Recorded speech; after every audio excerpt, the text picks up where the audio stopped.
Hello everyone. So today I'm starting a new series of videos that is Java from the scratch. So basically this is going to be for grade 9 onwards, and from grade 9 then I'll keep on moving chapter by chapters. Okay. So as you know that in grade 9 we are starting Java, or those who wants to learn Java from the beginning. This series is the will suit them. So now first of all, what is in Java? Java is a programming language. When we call it a programming language, what is a language? The language which in which we interact with each other. Like I'm talking to you in English and you're understanding it. So the language of communication between us is called the mode of communication between us is called a language. The same way when we want to communicate with a machine, all right? When we say machine, that's a computer. So when we want to communicate with computer, we want to tell computer to do certain jobs or give some instructions, then we use a programming language. And Java is one of the programming language. Okay, so that's why Java, what Java is, and that is what it is meant for. It is meant for creating games. It is meant for creating website and softwares. All right. So let's go further. Why do people like Java? Why Java is so much popular? Java is so much popular because it's simple. Simple in a sense that simple in a sense that it is easier than the other languages like C and all those, right? So in that way, it's easy to use. Clean syntax. It has a clean syntax. It has a clean syntax, and it requires complex and confusing rather than complex and confusing commands. It's just need a normal English-like commands to do it. Okay. So the clean syntax is that the commands are English-like language. It's easy when you read it, you can easily understand it. It's a portable. That's one of the big advantage of Java. It's portable. Portable means you can write once and run anywhere. Means if you write a Java program in Windows, then you need not to write it again to run it on a iOS, all right, or on a Mac machine. Whereas in many of the languages like C and C++ also, you have to write another set of program to run on Mac if you have written your program in Windows. So that is not the problem with Java. So that's why it's popular. Write once and run anywhere. It's a powerful, of course. It's a versatile. Java can be used to create small programs that run on your phone, big programs, complex program on servers and even websites. So because it's can be used for most of the things, so it's very powerful. Then it's efficient also. Java is designed to handle large number of tasks at the same time without slowing down. Okay, so it's efficient and it's versatile. That makes it very powerful. Now, what are the steps of creating a program? So when we say we are programming, or when I'm going to write a first program, what does that mean? That means first you have to write a code in any of the language, and over here you will write in Java. So that code which you write is called a source code. So the code written in a Java language is called a source code, where you write your instruction that what you want the computer to do, and you write that code in a text editor, right? So text editor is a software where you run, like you have a Word where you write letters, you have an Excel where you where you do calculations. Similarly, a text editor like a Notepad is something where you write your code. You can write the code in Notepad also, that's not a problem. So the software which we would be using, or the text editor or the setup, you can say, which we would be using for this course is a flowchart. After writing your code in a specific language, source code, you have to compile it. Now, what is a compile? The code which you write in a BlueJ or using a Java language, computer does not understand Java or any other computer language. It only understands the one and the zeros, the bits and bytes, the off and on in the circuit of the computer.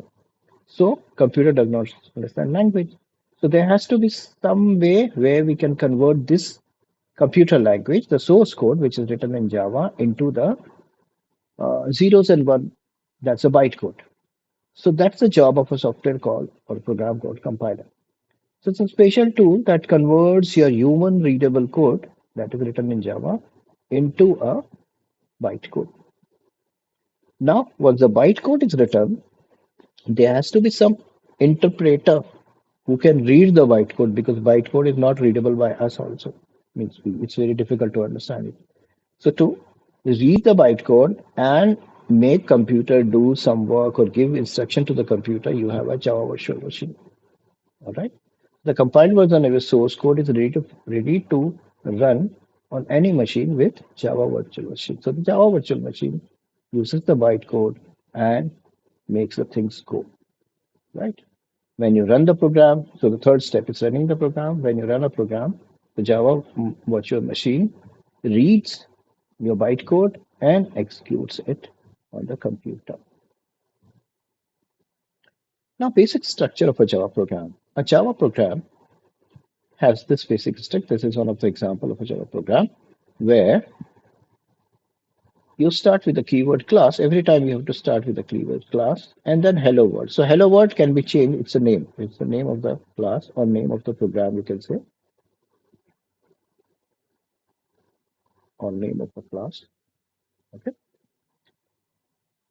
Which start the brackets start here and closes here. So this is a kind of a box, okay, or setup where your program will be written. So every program in Java has to be written in a class box. And then inside that you have a main function. Okay, again you see there's a bracket, curly bracket, start and close. Then there is another box, main. Okay, so you can take that big class is like a hall, and in that hall there is another one room called main. Okay, the room where everything starts with. Because main is a program, main is a function actually. What is a function? We'll learn step by step in next lectures. So main is a function from where the computer starts working on.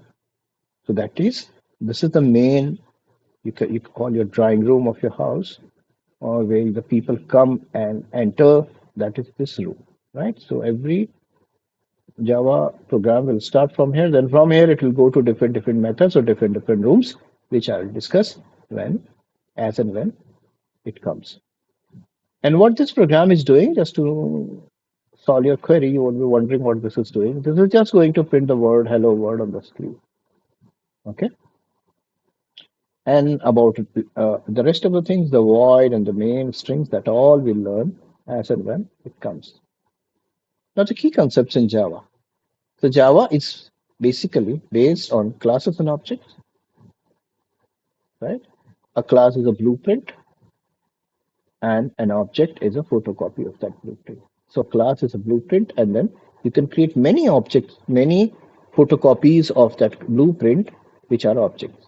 And then you use those objects to run the program, right? Like a class is a car, and objects can be Toyota or a Ford or whatever the make of the car.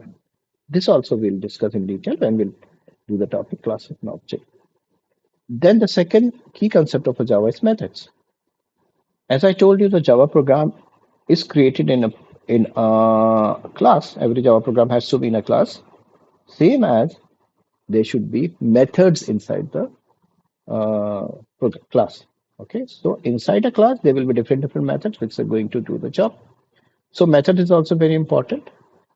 So this program which I've just shown you above is just printing a message hello world, right? But that is not only the job. Printing message is not only job in Java.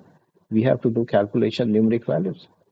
So if I have to write a method which is going to add two numbers, I need some place where I will store those two numbers. So those are called variables. So the memory location where you're going to store those two numbers and the sum of it are called variables. For example, here, if I'm saying int age equals to 12, so that means that age is a variable or a location in memory where 12 has been stored. And its data type is integer. That again, I'm going to explain you in the data type topic. Now, why learn Java? Why we should learn Java? Of course, that is in your syllabus. You have to learn. But anyhow, why learn Java? Widely used, right? Many big companies like Google, Amazon, and most of it uses Java, right? It's a versatile, as you have understood, that is a platform independent, so you write once and run anywhere.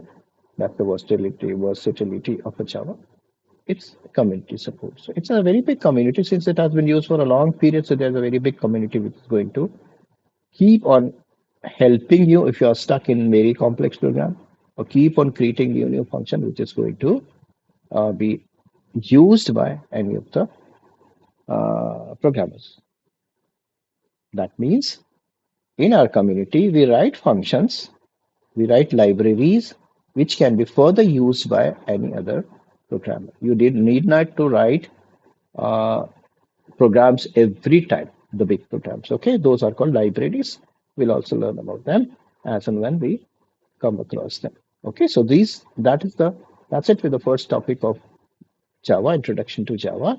And in the next lecture, I'll move on to the next topic. So this way, step by step, I'm going to take on each chapter of grade 9 and go ahead with it. And then I'll start with a grade 10, grade 11, and 12 series. Okay, so that's better rather than creating a random videos on different topic. Of course, that also helps for those who knows the main topic, but those who wants to start from the very beginning can follow this playlist. Thank you very much for giving your time. Take care. See you in the next video. Please share the video if you like it and subscribe it if you haven't. Bye bye. Take care.